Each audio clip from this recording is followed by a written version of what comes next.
Hey, well, welcome everybody. Thank you for joining today. My name is Emily Tuesday, and I'm a senior consultant at Public Sector Consultants. On behalf of Michigan Overdose Prevention Coalition, or what we call MOPC, we're hosting our first Lunch and Learn webinar of the year. So we're going to spend about 5 minutes on what you can expect from this meeting and other meetings going forward, and the remaining hour will be dedicated to Jonathan Stoltman's presentation, Reporting on Addiction, How We Work with Media and Embrace Your Expertise. So before we give Jonathan the floor, we'd like to just share some context for our Lunch and Learn today, since we're all coming from different backgrounds and organizations.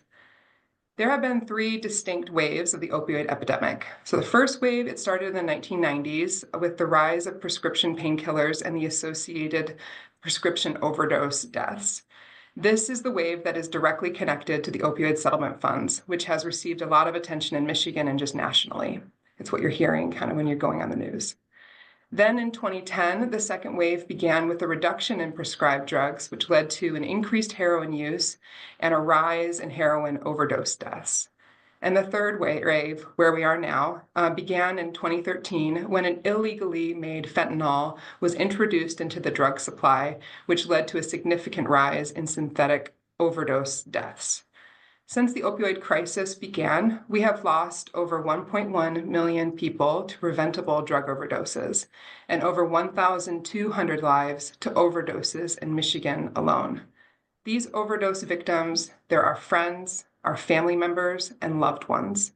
So before we begin, I'd like to just give a moment of silence for all that we have lost and all that we know who are still struggling.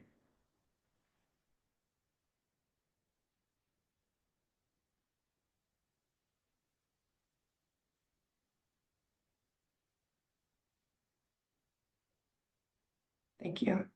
We can do better, and that is partly by telling the right stories. I'd like to now welcome Jonathan Stoltman, co-director of Reporting on Addiction and director of the Opioid Policy Institute, a research think tank that uses multi-pronged approaches to better understand gaps in treatment and recovery services. He completed his PhD in lifespan developmental psychology from West Virginia University and has worked as a researcher focusing on opioid addiction treatment and recovery since 2013. During this time, Jonathan's academic work has appeared in leading journals, national conferences, and various media outlets. Thank you for sharing your expertise with us today, Jonathan. I hand it over to you. Sure. Thanks, Emily. All right. I'm going to share something. Let's try this.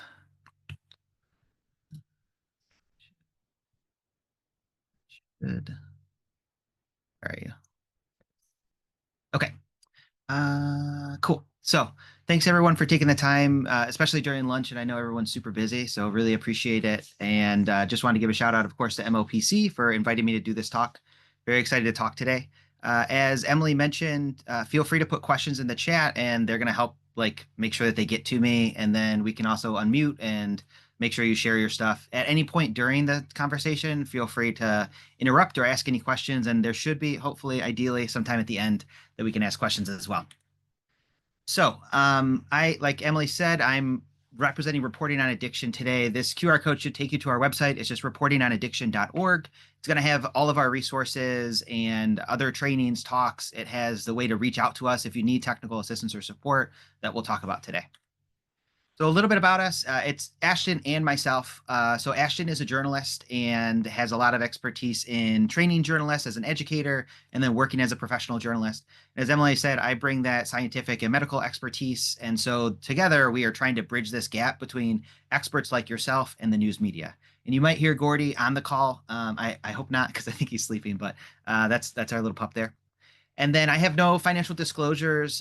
Reporting on Addiction is a 501c3. It's a nonprofit. All of our work that we do is funded by community members, and we make sure that all of our work is responsive to our community. So if you're interested or are available to support, we're always looking for more support. And that can be many different things. Our goal with Reporting on Addiction is just to create a more accurate and empathetic discourse about addiction. And I think we share this with the experts on the call today, but also with journalists. It doesn't always come across in their reporting, but journalists do want to inform their community. They wake up every day wanting to inform their community, wanting to help them understand issues. Drug addiction in general is a big issue in our communities across the country. And so it's a thing that they continue to cover. But we also know that they don't really cover it super well. And we're going to talk about some of the reasons why that might be and how you can help them with their coverage. So directly what we do through reporting on addiction is we help improve language, we help improve the themes and story narratives, and we also help improve the images. So those are the concrete things that we try to do that lead to direct, impactful changes in their reporting. And we do that a number of different ways. So our overall model of reporting on addiction is, like I said, we have Ashton, who's the journalist, professional, and educator. We have myself, who is the science expert and medicine expert. And then so we bridge those two things, and then we really try to hit across all of those different domains. So it's a ton of work, but it's really fun. So we work with professional journalists, and we do training and technical assistance for them from pitch to publication. And so if you're ever working with a journalist as an expert and you're like, you know what, I just need somebody that can like help them understand this, or you see a story that's problematic, you can always reach out to us, and then we reach out to them and we try to help them understand that to improve their coverage going forward.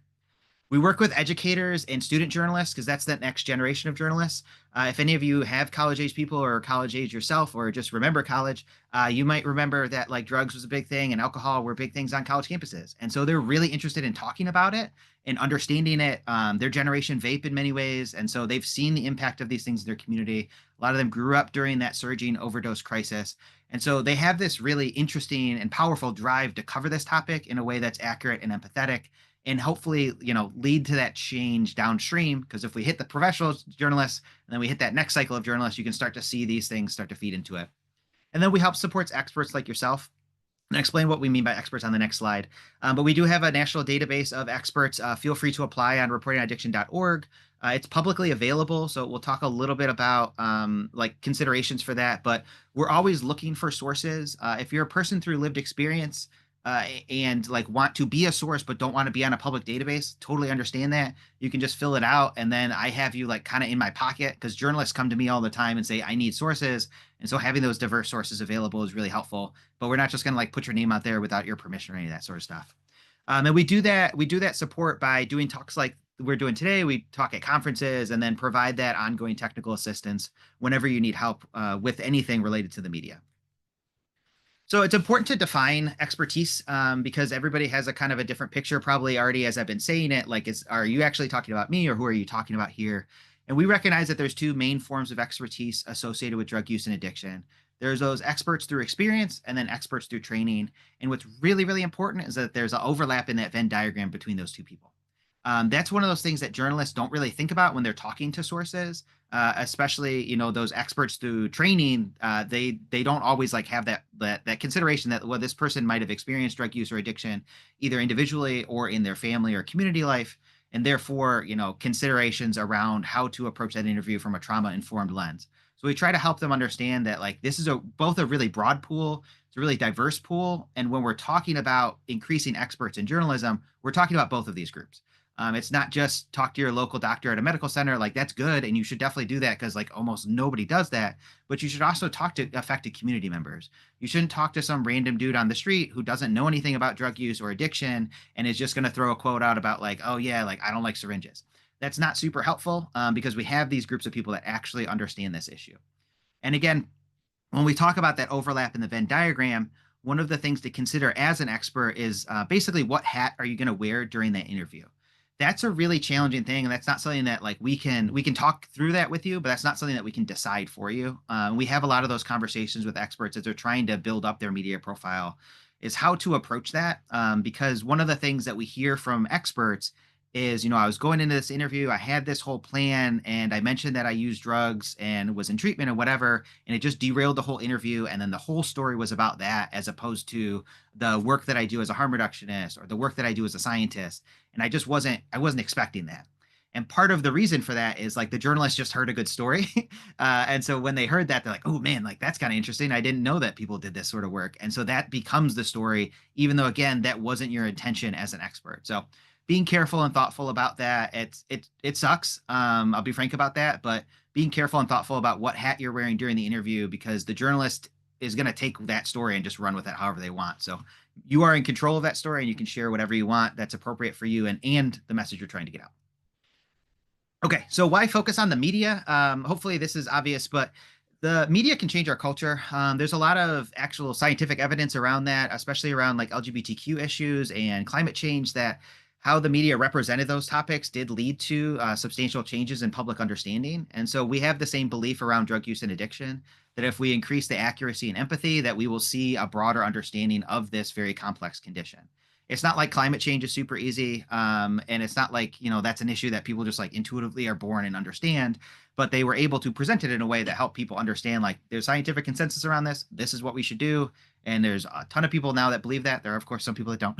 But generally, the reporting on that has increased in quality a ton. If you're folks that are remember or were around during the 90s and early 2000s, that was not the case with climate reporting. They almost always did that both sides as an angle, where they had to talk to somebody to balance out their reporting to make sure they talked to someone who believed in climate change and someone who was a climate change denier. That kind of platforms and brings equivalence to those two topics, or those two beliefs that are not equivalent. And so they have started to learn from that. And we're seeing that same kind of bringing that same sort of lens to addiction helps them understand, like, hey, you actually are very powerful in how you shape these stories. So being a little bit more thoughtful and being aligned with the guidance will increase our understanding and meet everyone's goal, which is to reduce this problem. No journalist wants to keep reporting on these huge numbers of overdose deaths or these huge problems with drug use or addiction. They want to see solutions and change, but they don't know what they are. And so that's our job to help them understand that. Journalists are really, really good. They are trained as emotional storytellers. And so as a scientist, I try to be a good communicator and a science communicator and storyteller. It's always something I'm growing and improving on. But journalists, like, that is their thing. And so when we think about, again, how we represent ourselves or the story or the talking points that we have, making sure that it kind of has that nice narrative arc for them so that they can really portray it to their audience. But that emotional connection, that ability to have an emotional connection, is why these stories keep getting published, because people read them, because people are really shocked by any of these number of things, and they want to, again, understand how this is impacting their community. But we have a duty to make sure that they do it in a way that isn't just emotional and sensational, but is emotional and harnesses their drive to like lead to these policy solutions. The other big thing for journalists is they are in a position to present solutions, but they oftentimes don't know what those solutions are. So that's our job, to make sure that they understand those solutions and that we talk about and provide them with the evidence base for those solutions, and help kind of squash that like moral equivalence or just like false equivalence between the two things, whether it's harm reduction or treatment. Or I was just talking to a journalist the other day who was like, I heard that treatment is just a different type of addiction. And so trying to squash that belief and help them understand, like, well, here's what treatment actually does. And it's obviously not addiction, because this is what addiction is. So, helping them understand that, that's our job, and being very thoughtful and sensitive, because they're bringing their own bias to this issue, but they do want to understand the solutions. And it is frustrating. I totally hear that, because those solutions, especially for folks on this call, like, it's super obvious what the solutions are.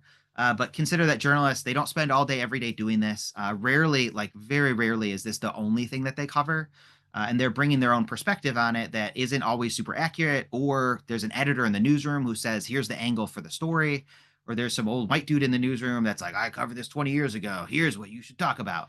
And that's how the stories come out, or how the stories are at least started. And even if the journalist like wants to try to understand it differently, they don't always know these newer solutions. And newer is like the 1970s.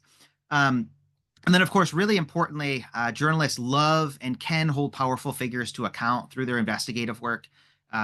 What is primarily known as like watchdog journalism. This is super important when we think about the opioid settlement money, and our interaction with journalists around opioid settlement money, to help like empower them to say, like, hey, like, this is a huge topic.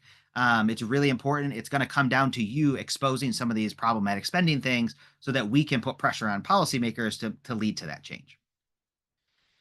So why we need experts in the media is just because, one, journalists don't know almost anything about prevention, harm reduction, treatment, or recovery.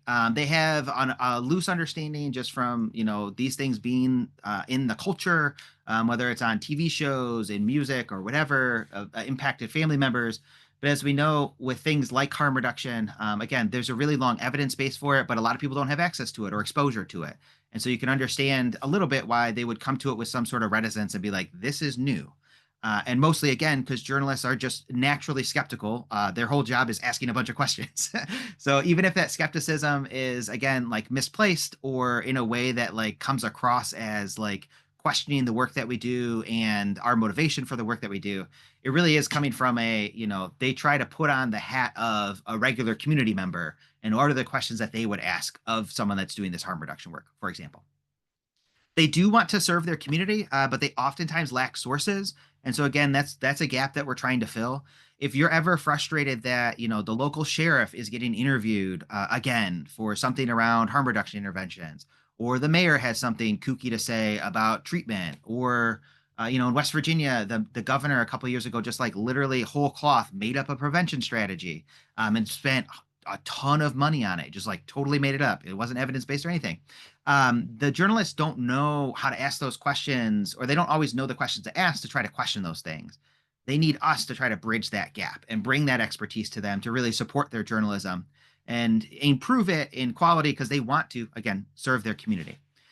And then it's important to recognize, especially when we're talking about what's really like asking you to do something extra. And I totally recognize that. And that's not one comfortable for me to do, but also two, like it's totally reasonable if you're listening to this and like, yeah, this all sounds great, but like I'm trying to save people's lives every day. I have enough to do with pushing policy measures. I have enough to do with police stuff, like, or I'm setting up a new facility. Like all of those things are totally legit. And it's hard. It is hard to ask people to do something additional. But at the end of the day, like the sheriff is going to pick up the phone. The sheriff's department and police departments have comms teams that like are built to do these things. And so we basically are serving as that comms team for you and helping you like have that training and support so that you can counter those messages. Because the sheriff is always going to pick up the phone. And journalists have close relationships with the sheriff because a lot of their reporting intersects with crime and criminal justice stuff. And so like that's to them an intuitive first person to call if it's a drug story, because that's what they think with drugs illegal, call sheriff. So what we try to do and have done with those professional and student journalists is like actually your first call should be one of our experts through training or experience to actually ground you in understanding this topic or that specific story. Because I can bet like 100% of the time, any of the people that we have that we throw as a source will know far more than any sheriff that you ever talk to. So again, recognizing that that is a demand on your time, and a lot of the work that you do is literally like saving people's lives, and so it can seem just insignificant compared to that to talk to the media. But when we think about the role and the power of the media in shaping some of these narratives, like it's really, really at least worth some of your time, and we'll talk about how to do that more effectively. One good example, and it just came out again, a second story in Arizona. There's been a series of treatment fraud issues with sober living and like treatment facilities, or I put treatment in quotes because they were fraudulent. That person has had a number of stories. They're now in national publications and like they're leading to meaningful reform in the state of Arizona to try to address some of these issues with fraud and care.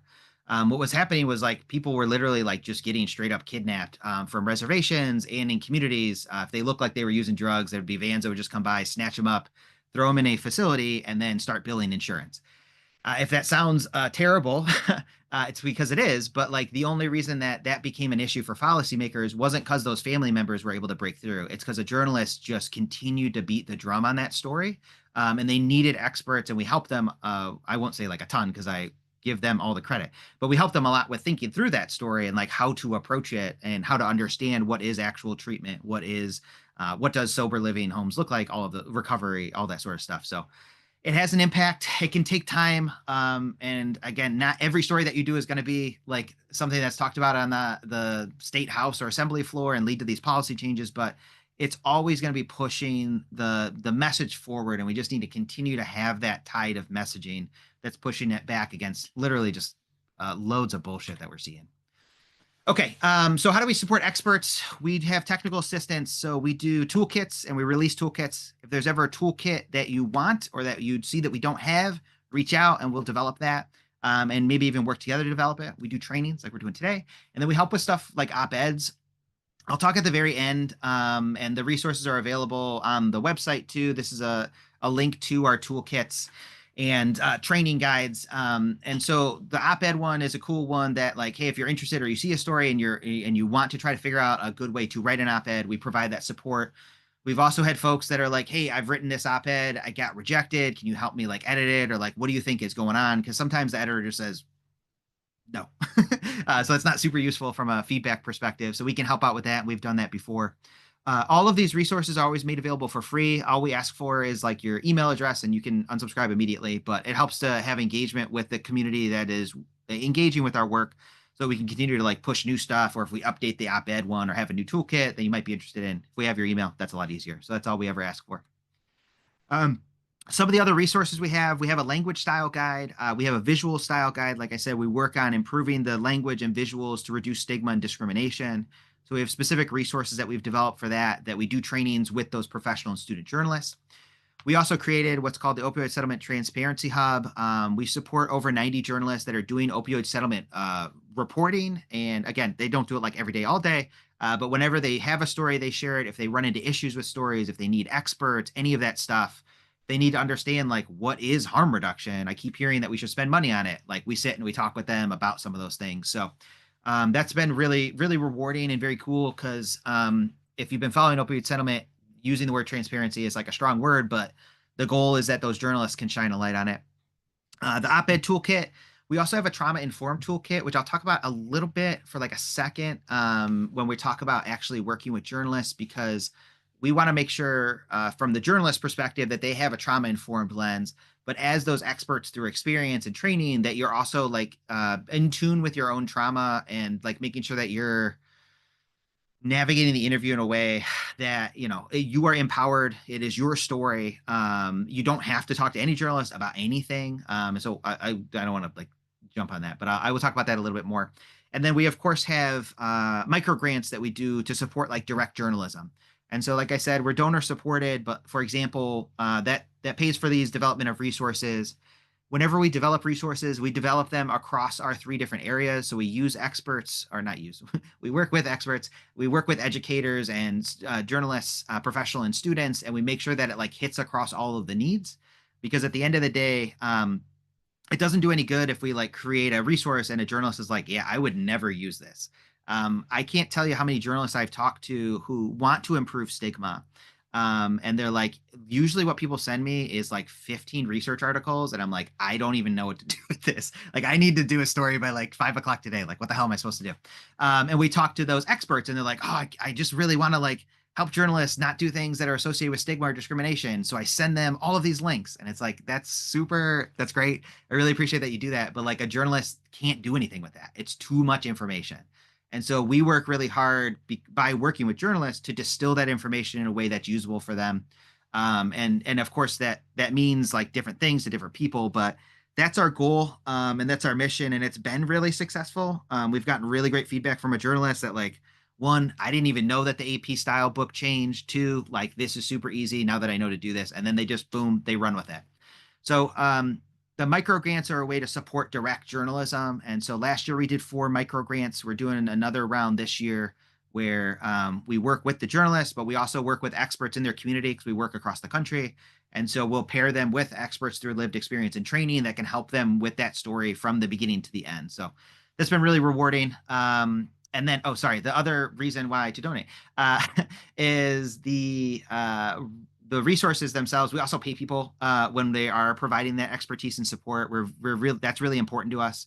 When we do our discussions with professional journalists at conferences or student journalists in their newsrooms, we make sure that we bring those different types of expertise and we pay them for their expertise. I can't tell you how many experts through experience are like, I've 1, never been invited to talk to a journalist, and 2, like never been paid to do that. So like, thank you. And then they are sources going forward. So that's really important to our mission. And I'm not just like trying to shill for money, but those are the ways that we use your support if you are able to support. Okay. Journalism 101. This slide has a lot of colors and there's a reason for that. It's trying to emphasize that when we're talking about journalists covering drug use and addiction, we're never just talking about a health or a science reporter. That's super important to keep in mind because a lot of the frustration that experts have, like yourself on this call, is like, why was this coverage like this? And I think the expectation is that they would cover it in a way that a science and health reporter would. And that's 100% like the right expectation to have. But if you're in arts and entertainment, like you just don't, 1, have that support, and you 2, like don't have that lens. And so our training is newsroom wide because we want to make sure that if you're in politics, opinion, arts, and entertainment, you're also covering this in a way that the health and science reporter is.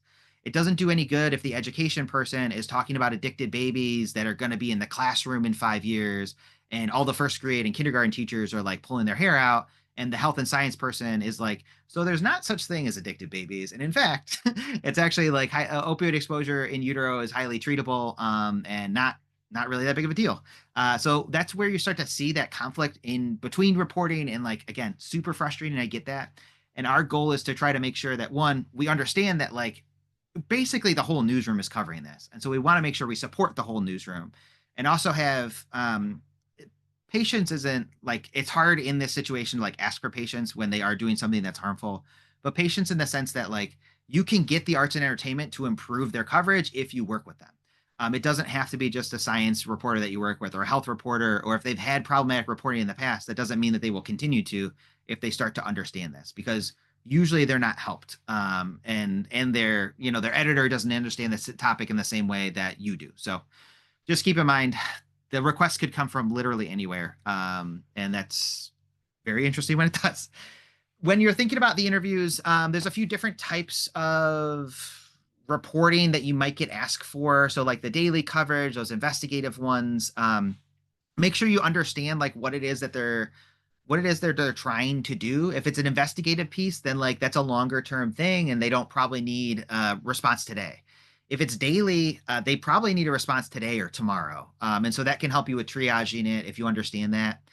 We always tell journalists, and I know because Ashton said journalists are educated to include their deadline in their emails. I almost never hear their deadline in their ask for a media request. So feel free to ask and just be like, yo, like, when do you need to hear back? I'm interested in this. When do you need to hear back by? And if they say I need to hear back by 4 o'clock, then you can decide like I can do it, or there's a colleague that I should throw it to. You can assume if it's an investigative one, again, that it's going to be longer, but you should always ask. In terms of like conducting the interview themselves, there's, on background, on the record, and off the record. These are really important terms. They're terms of art more than science, but assume that whenever you're talking to a journalist that you're on the record. I still make this mistake sometimes, and that happens. I don't know. I guess yeah, that happens. I don't love it when it does. And I do these talks and I'm like, oh yeah, I guess I was still on the record. So, just like always act like you're on the record. I never have been like, I wouldn't say never. Just always assume that you're on the record, which means that anything that you say could be quoted. If you ask to be off the record, make sure that they like turn off their recording or do whatever. A lot of people will say like, hey, can I record this conversation? And you say, sure, because it's on the record. And then if there's something you want to say off the record, like, I'd like you to turn off your recorder for this, and like make sure they actually do, because you don't want a record of it. If you're on background, that's even like deeper. And so that would be one of those like some of the stories that you might read where it's like people said, or people in the space said, or people in this area said, whatever. That's like you're one of those people. And so that's kind of what they're trying to do there. But again, those things shouldn't be like directly associated with your name ever. If you say I want to be off the record, or if I want to be on background. The thing that journalists want, though, is people on the record. And so if you are not able or willing to be on the record, that's totally understandable. But make sure that you try to hook them up with someone that can actually provide those quotes on the record to like help their reporting. And then if you want to be anonymous, always consider end-to-end encrypted technology. So Signal, Proton Mail, any of those things that can help preserve your anonymity. In-person conversations are more secure than doing a bunch of emails. But like make sure that you're trying to keep that sort of stuff in mind if you are like really want to do stuff on background. Maybe you're on one of the county commissions that is deciding opioid settlement money, and you're like, there's some really messed up stuff going on here. I want to talk to a journalist about it. You probably don't want to blow up your spot and like not be on that commission anymore, but you want to help the journalist. So being careful around that anonymity. We do have a specific resource for whistleblowers that talks through some of those different approaches. And again, that's on our website. So feel free to download that. It's just a PDF that talks through some of these secure comms questions. Okay. And I don't know. Nobody's stopping me, which is good. I kind of see like there's a little chat. If there's any questions, again, like feel free, but we're like really going to start to get to the meat of it. With journalists, the thing to keep in mind is that they're humans. And I know because I spend every day doing this, it can be incredibly frustrating to see a story that is harmful, that is a story that is problematic, that's a story that misrepresents things, or is just like completely inaccurate. And you just know it's just going to blow up. Folks on this call probably remember it was a few years ago now. Yeah, a few years ago now. the like federal funding for like crack pipes thing. I had like seen the initial story and I was like, oh, this is about to be crazy. And then all of a sudden, like within like 3 days, they're debating it in the U.S. Senate about like whether the government buys crack pipes. Like it was just crazy. And the journalist in that case, like what they did have an agenda, but the journalists that were doing that follow-up coverage, like just didn't know. Because they don't understand the issue and they don't really know how to talk about it. And it had the word crack in it and racism and all of the things. And so they just kind of like went with it. And that's not like, I'm not saying like that's amazing or like, oh, like it just helping you understand that like they are humans and they make those mistakes. They are professionals. They have bias too. And what we try to do is help them confront that bias so that they understand how it's impacting their reporting. So we have specific exercises around bias to help them understand like, hey, what is your perception of treatment? What is your perception of, and we define those things. What's your perception of harm reduction? What's your production or perception of abstinence or abstinence only? What do you think about medications for addiction? What do you think about syringe service programs, overdose prevention?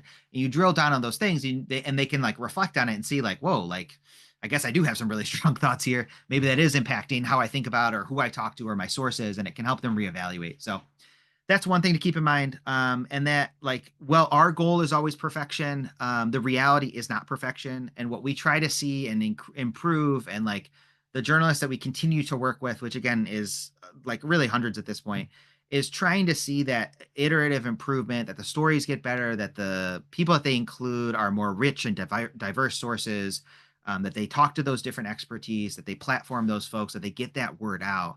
When you start to see that, it's really cool. They might still say, they might still have a quote in there that's like addicts. And obviously that's a problem. I don't love that. That's not aligned with our ethical guidelines or their journalism ethical guidelines. But it's not like I'm not like, oh, cut that person off. I'll never talk to them again. You talk to them and be like, hey, going forward, that would be one of those things that like I think you could improve in future pieces. And then they might say like, oh yeah, my editor like just loves putting that in there, or they think that our audience would understand it, and then you can help them understand. But if you just like blast them on social media and like another journalist, it sucks. There's enough people doing that on social media for journalists, I promise, and that does not improve reporting. They also have bosses and deadlines, and those deadlines are usually like super quick. For those local daily journalists, like I can't tell you how many of them are just like, I need something in like an hour. And it's like, oh shit, you probably should have talked to me like last week. And they just like they get a story that morning and they got to churn it. So that again, that leads to some of these errors, and that's why we try to develop resources and connect with people. And we have a big network of people so they can talk to those people that know things, so they can use our resources that are very easy for them. It has a checklist. If I do these things, it will be a good story. And we help move that needle forward, or not needle forward, ball forward, whatever. Okay. So some practical tips for working with journalists. Journalists are going to vet you before they reach out. They trust us because we vet people. Oops, sorry. But sometimes they might just reach out to you and find you. So they're going to research you. So make yourself, somehow available for journalists if that's something that you're interested in doing. You can do that by being on social media, which is disgusting, but you can do that. And with being on social media, you can do stuff like promoting your other stories, promoting your other interviews, saying, hey, I'm willing to talk to journalists, providing your contact information or a secure contact information so that a journalist, if they're on your page, they know how to hit you up. Those are all really important and easy for journalists. Again, like journalists are always trying to find sources. If you make yourself available for a journalist, you're not going to get overwhelmed and all of a sudden like the Washington Post, LA Times, like everyone is like hitting you up all the time. That is not the case, or I've never heard that to be the case. And that is a fear that people have, and it's real. But if you just make yourself available, people are going to start knocking on the door because they want to make sure that they are telling these stories, and we drive them to tell those stories. The other way you can do it is your personal organizational website, making sure there's contact information on there, or making sure there's a comms or a media request page. So if you run a facility that does work, either like treatment or harm reduction or any of those things, or prevention services, whatever, if you explicitly say like media contact or something like that, like, or for media inquiries, email this, that alone is going to help journalists be like, oh, this is a person that like actually wants to talk to me and doesn't hate me. So that's good. And then link trees, of course, that link to all of your stuff. Any of those things can help them vet and make sure that they understand like, oh, this is a person that has talked about this before. They understand it. Here's their expertise. Because it is, like it is really hard to tell when doing when being like as a journalist, it's really hard to tell like who should I talk to on this source. Even as we help them broaden their horizons, they still are really uncertain with like who those people should be and how they should contact them. So making yourself available is going to help. All right. So we made ourselves available. They vetted us, which is really cool. And now they reached out, which for a lot of people, that's like, oh shit, what am I going to do now? It's totally within your control. So the biggest thing that we ask that you do, and any journalist in the world would ask that you do, is just respond promptly. And the reason for that is if they need to find a different source, they need to know right away. And the thing that you can do is help them find that additional source. So I can't tell you again with the journalists that we work with. Usually, and it's very annoying, but like they'll reach out to me first and they'll be like, "Hey, can you talk about this opioid thing?"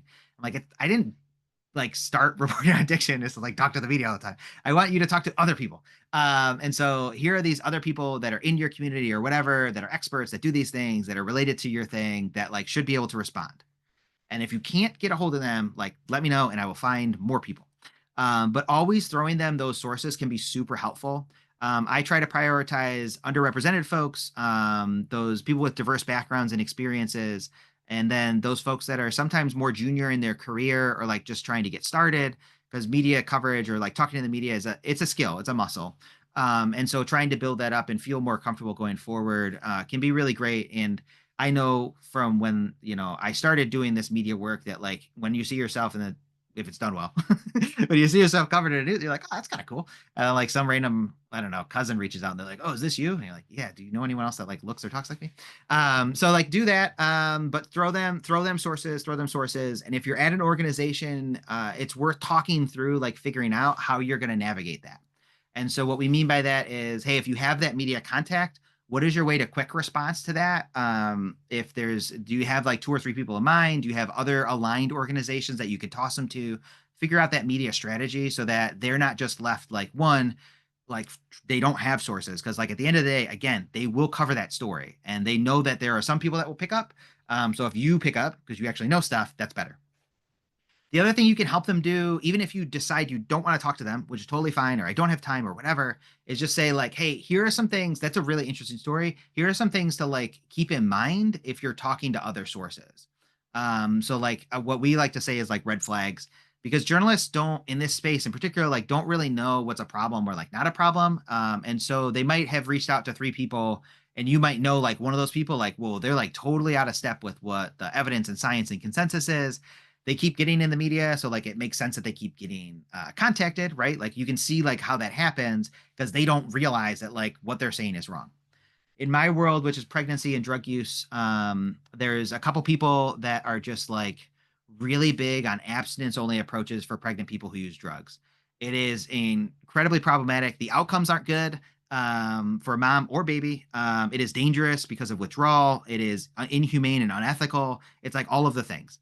And so if somebody reaches out for that type of story, I say like, hey, here are a couple people to talk to, but also keep in mind if a person says like, medication during pregnancy like hurts the baby, or like the only real treatment is abstinence, or I have the cure. That's a really big one that we try to flag. Like if there's a treatment provider that says that they have a cure for addiction, they're a moron. Do not talk to that individual. There is no cure for addiction. I wish there was, but there isn't. And if they're presenting themselves that way, they're being disingenuous at best, or just like do not understand addiction. So again, do that, and then also say like, "Hey, I just can't today, but I want to help you in the future. I really appreciate you reaching out." And they will add you to their Rolodex if you say that. All right. So now they reached out, and you said yes, which is cool, because we want you to be empowered to say yes. Try to They're going to tell you some of the stuff like that they're thinking about, like, hey, I'm interested in writing about this policy proposal related to harm reduction.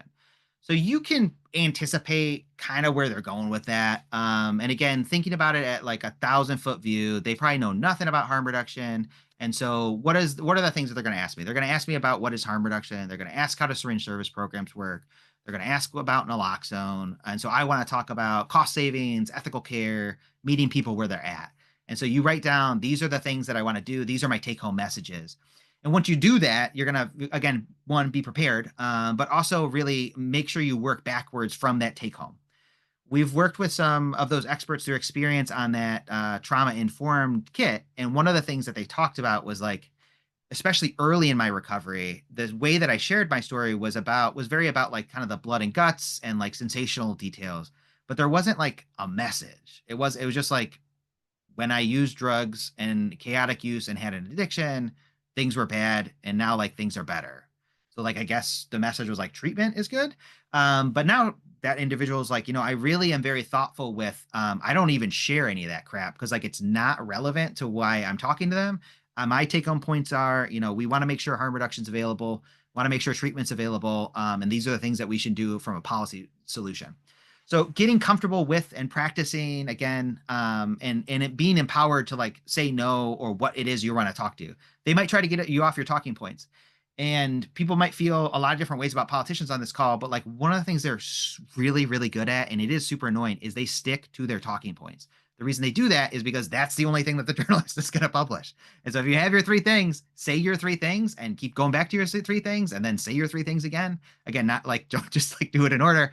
But if they ask a question and it's one of those questions that you're like, that is not relevant to it, you're like, oh, that's really interesting. And that's why I was saying before that like harm reduction is a really important intervention because it meets people where they're at. That alone, like they will see that you know how to play the game, which is good. But if you don't give them anything else to write, they're going to write about your 3 talking points for the most part. What's really tricky is coming up with the 3 talking points. This is really hard. As you can even tell with these slides, I am talking really fast and I just have so much information to share about this. And I'm very passionate in helping people with this, but coming up with like 3 things, I have the same problem with the journalists because usually they don't know anything about the topic at all or know very little, or what they know is really inaccurate. So again, going back to those 3 talking points and really thinking about it beforehand, these are the things that I want to see in that final story that are associated with me, my clinic, my group, my work, and then building back from there. And of course, always try to back it up with data or studies. You don't have to send a million studies. They might ask for the study, so be ready to send them if you cite a study. But you can say stuff like, harm reduction, or this program's been around for like 30 years. Here's all the things that it has done. And it helps them understand that like, it's not just some random person talking to them. It's someone that like really understands it. Thinking through what makes a good quote when you're coming up with your talking points is trying to think through what is the emotional thing I'm trying to convey here, or the expertise. So when we started the call, we talked a little bit about like the crisis in general, but also like the number of people that have been impacted both through overdose deaths and in our community. That's what we're talking about, like with emotion. And so if you are working in a harm reduction facility and you're like, we work with like 30 people a day. We've helped 10,000 people, like, and they are staying alive. We've distributed this amount of naloxone and like this amount of overdose. Like we are literally keeping people alive. And what you're doing as a policymaker is making my life worse. So like that's emotion.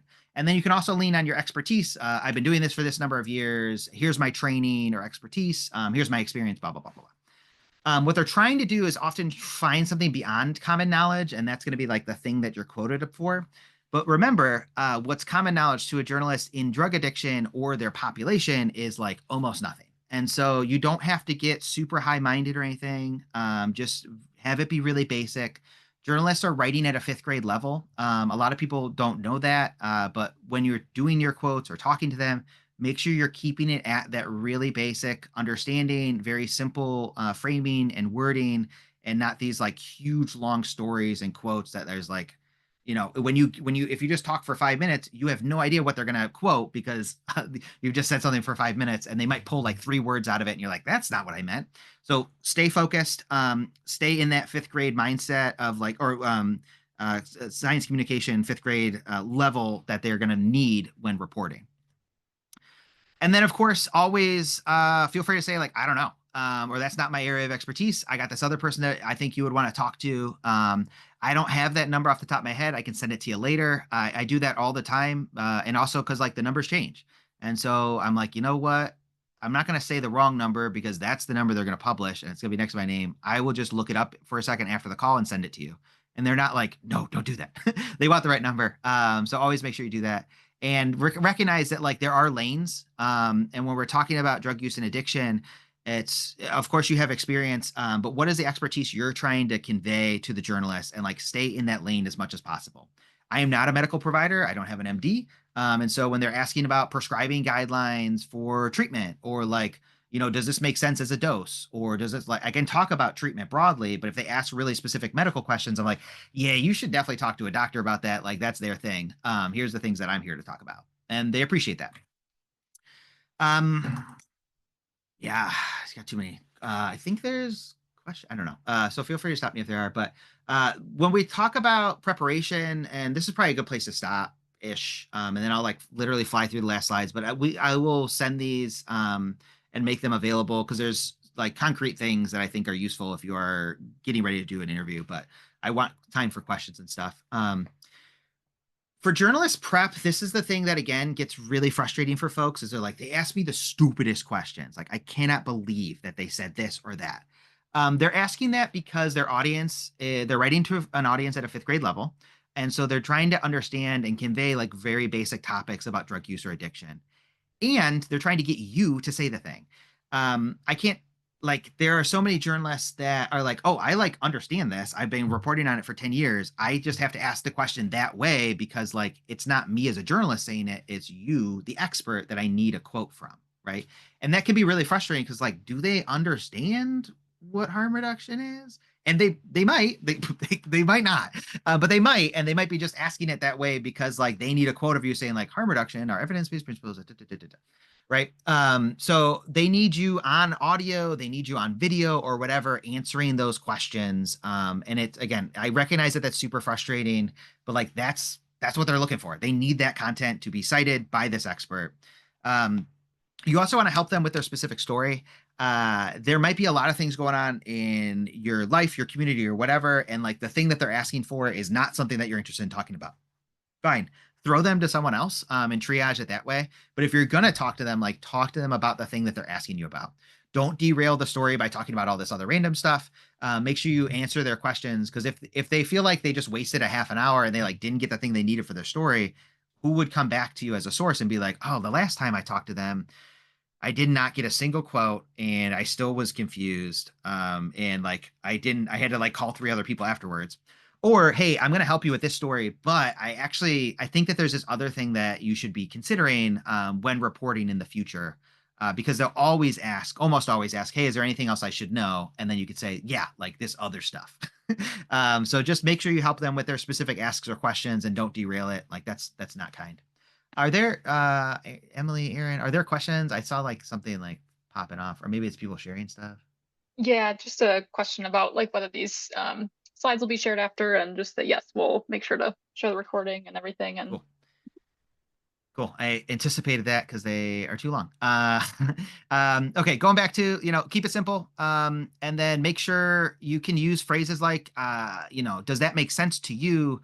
Do you need me to boil it down? That can reduce miscommunication, which is really important because a lot of people feel like and are misquoted. So if a journalist doesn't understand something, then like that's when they start to like kind of butcher it. And so if you say like, whoa, like I know I just talked about a lot, or I know that's kind of complicated, I know that you're trying to write it in this other way for this audience. Like, is there a different way that I can say that or answer your question? And then you can ask them questions. Always feel free to be like, does that make sense to you? And then they might be like, no.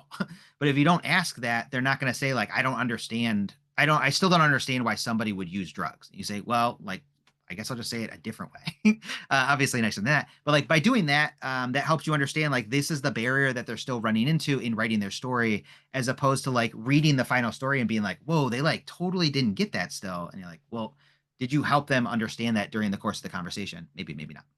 Hey, Jonathan, we have a Yeah, question in cool. chat, and it's from Erin, and she says, is there any feedback or tips specifically for a rural approach and success? For rural, Mm-hmm. yeah. No, I think all of these, thank you for that question. I think all of these apply to regardless of the journalist. I think that the thing that might be different with rural compared to more urban populations, is just like being thoughtful around anonymity.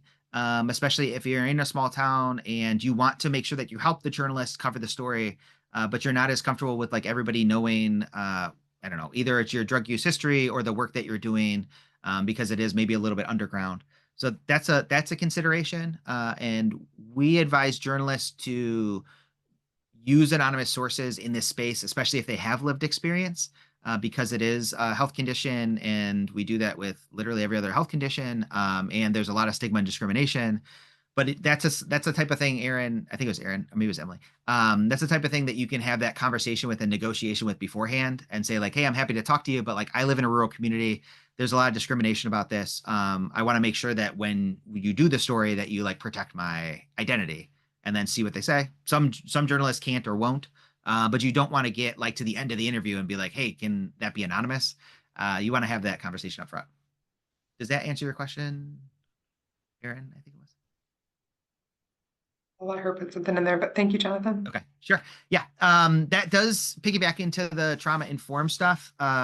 So, of course, like trauma changes us, and the experience of trauma changes us. And anyone that's doing like community-based work in this is experiencing trauma related to this. It is an acute crisis. It ebbs and flows, but like it's bad. It is really bad out there. If you have lived experience around drug use or active addiction or chaotic use, like there's oftentimes some trauma associated with that. So just make sure before you do that interview that like you're in a place or have the supports available. If you're going to share your story, that you have support afterwards, or that you have support before or during or whatever. You can ask the journalist like, "Hey, like it's really tough for me to talk about this. I want to talk to you about it. I want to help you, but can I have someone there?" A journalist should be like, "Yeah, like totally fine. Whatever helps you feel comfortable." We help journalists understand that, obviously, but like those are the types of things you can ask for and should feel empowered to ask for. Think through informed consent, and think through some of the risks associated with communicating with journalists, kind of like Aaron's question around rural populations. Think through whether or not you want to be on the record or anonymous, and ask for that beforehand. Think about potential risks. And this won't surprise anyone on the call, but like we've talked to people who have lived experience.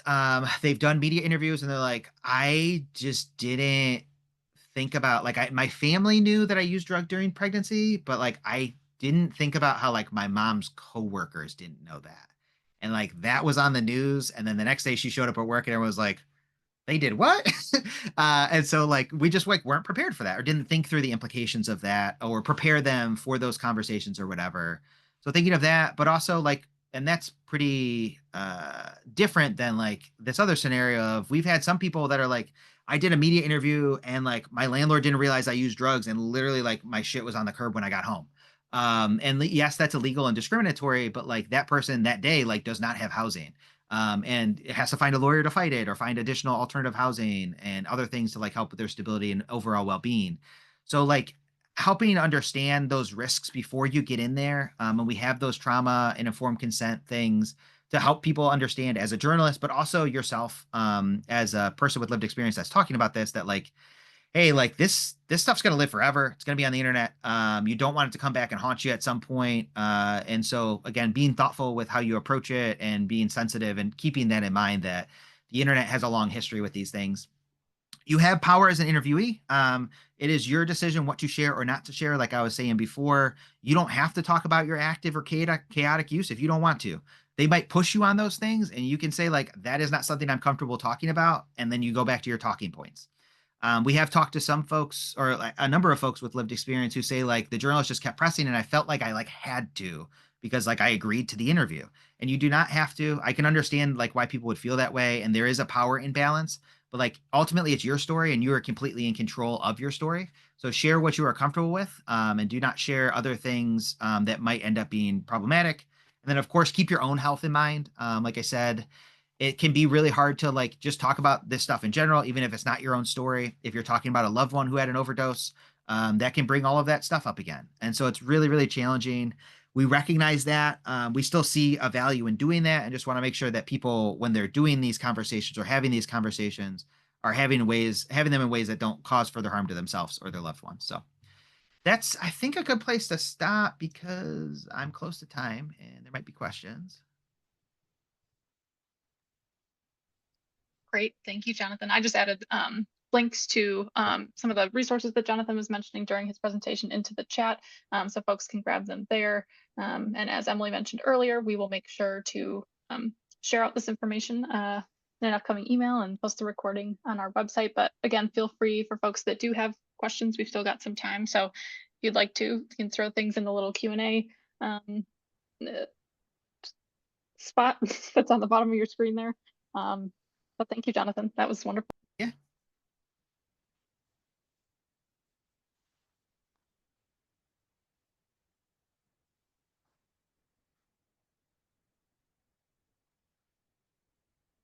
And while we wait for any questions to roll in, we do have just a really brief poll that I'd love to launch. Just to ask folks, you should see that on your screen now. It's just questions about whether you've ever talked to the media, and what are, some concerns that you might have talking to the media and thinking about everything that Jonathan shared, some of the hopefully new, tips and tricks that folks can utilize, but would appreciate you filling that out if you're able. Jonathan, I'm seeing a lot of people say that one of the concerns is being misquoted. Do you have any recommendations for that? Yeah, no, it's a great question, Emily. So the biggest recommendation is just have those talking points and stick to the talking points. They can't misquote you if you only like say the same thing multiple times, or it's like a lot harder to. But misquoting does happen. It's not always malicious. Sometimes it is as a result of just like not having those prepackaged quotes, or having those prepackaged ways of talking about it. So that can happen. And then also like that lack of understanding. So making sure that you check back in and say like, hey, I just said a lot, or I talked about some complicated things. Like, is there anything else I can provide you? Um, the other thing that can happen with misquoting, and this is delicate, but like sometimes what happens is like in the moment you're saying things, and then like you get home and whatever, and you read the story in 2 weeks, and you're like, I don't think I said that. And then like you might have said that, or you might have said it in that way. But it is a real concern. I give that example because a mentor of mine did a piece with Vanity Fair, and it had like a very prominent swear word, and it was like the first sentence. He's like, I don't know if I would have said that. I was like, I think you did. He's like, okay, I guess I actually, you know what? I probably did. That was like a month ago. And so sometimes it can just be like that misunderstanding or misremembering, and recognize that the journalists are trying, like they don't like to misquote people. They usually have it recorded or the notes. So always like double checking, making sure that they got the quote that you want. And the last thing you can do is follow up with your talking points in email.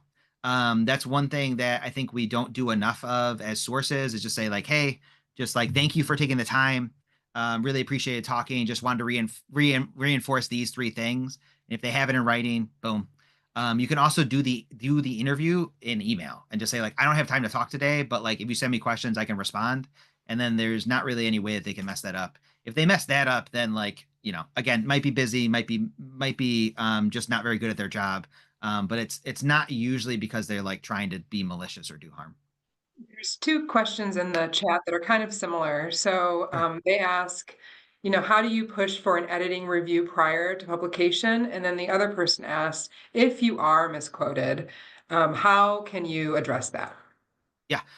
So I did not get to the slide on the editing review. This is something that's we get asked about a ton. From a journalism ethics perspective, and this like is gonna sound really mealy mouth, but like it does make sense. They're not in a position to like send it to you for review because like they're not writing the story with you. And that so that could introduce certain types of bias to the story. And if you think about it, like you wouldn't want a journalist to send an article that they're writing like to the mayor about fraud, or to the sheriff about like an investigation into like a police anything. And so that's just like kind of their standard, like I don't do that. And they usually, if you ask them for that, they're like, you don't know what you're talking about. And like also like that's kind of insulting to me as a journalist because like you don't trust me. So the way that we suggest folks do that is you can say like, hey, I know we talked about a lot. You do your talking points, and then you can also include like, if you'd like me, so ask for permission. If you'd like me to review anything or help you further, or if you don't mind sending me my quotes before you publish it so that I can make sure that they're accurate. I've had that problem in the past. I know it's not intentional, whatever, but like that helps me. That helps the journalist like feel more comfortable. And I've had a lot of journalists send me my quotes. Sometimes they don't, but like usually they'll send you a quote and be like, hey, this is what I'm going to do. This is about where it's going to be in the piece, but they won't send like the whole article because like that would be completely unethical and inappropriate. In terms of the follow-up of getting misquoted, I think that's really delicate. Again, I think it's worth trying to figure out if what is the misquoting, and like how does the misquoting like impact the story or you or whatever? If it's the type of thing that like it's pretty harmless and whatever, and it's like annoying that they didn't do it exactly how you said, totally get it, and like that's fair, but like whatever. If it's the type of thing where it's like, whoa, like that is like totally inappropriate, that is not what I said at all, then reaching out and saying like, hey, I noticed the story included this or it was quoted in this way. These are the things that I said, and these are the reasons why I said them. So I would ask that you like reconsider having the story in the way that it is. That's a totally fair thing to do. They're probably not gonna retract it or pull it down unless it meets the threshold of being inaccurate or wrong.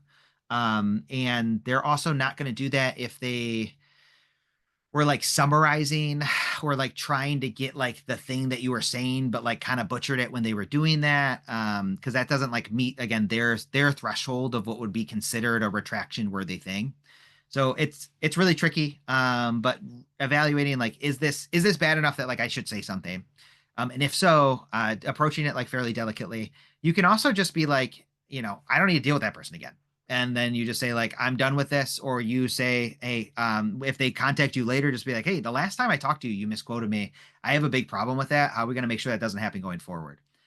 Because what we want to do is help people build those relationships, and we don't want to allow for harm or like misquoting or any of that stuff, but recognize that it is like a process, and oftentimes they are really trying to do the right thing, without a lot of support on very quick deadlines. So that leads to those errors.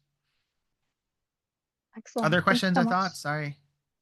I know there's That's okay. I think, and I overtime. think there was, I was gonna say we want to be mindful of time, but I know there was another question about, how can I address a misquote? And that was you'd spoke to that pretty fully kind of in your answer as well. So appreciate that, Jonathan. We do want to be Yeah. mindful of time, and thank you so much. That was a really like full, robust, comprehensive, wonderful presentation. So thank you, Jonathan, and thank you to everyone who was able to join today. It was great to see so many people attending. We appreciate, your participation kind of as we navigate this new meeting format. And we look forward to seeing more sessions like this in the future. So of course, to follow along with Jonathan's work, visit reportingaddiction.org. reportingonaddiction.org and opioidpolicy.org. And if you're not already a member of the Michigan Overdose Prevention Coalition, go to our website, please, mioverdoseprevention.com. to sign up for our newsletter, or you can email us directly at info@myoverdoseprevention.com. And our next Lunch and Learn will be in April. We just confirmed that Tuesday, April 15th. Everyone will see more information about that to come. And please, just continue to look out for more updates from us. Have a great day and a great week, and stay strong with everyone. Thank you to Jonathan. Thanks, everyone.